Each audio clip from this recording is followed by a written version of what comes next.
Welcome to the 4321 Wood Shop. My name is Chris, and I wanted to take a moment to tell you first why I got into woodworking. Essentially, I believe we can get back to making furniture that will last generations.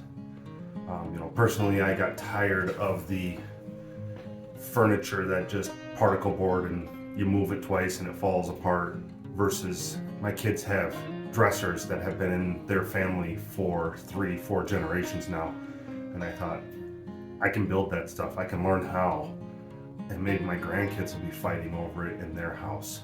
Then I started looking into it, and the tools are expensive, and the guys making that kind of stuff on YouTube have exorbitantly high shops as far as tools and tool cost and space. And I got a 13 by 29 old woodshed that's, it's dirty, it's dusty, but it works perfect for this purpose. And then I got into content creation because I wanted to take you along on that journey and show you too could do this yourself. So I wanted to show people that you don't have to have a saw stop. You can use an older used Delta saw to get by and make furniture that's just as nice. You don't have to have the high-end miter saw. You can run to Harbor Freight and get one that will work and cut, and as long as you tune it and take care of it, it will do you perfectly fine.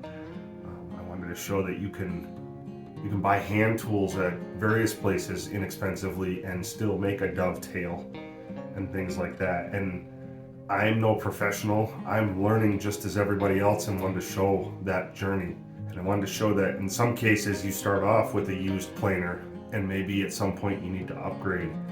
And there is times to spend the money and buy a little nicer tool, such as the saw stop, the fest tool, the DeWalt planer.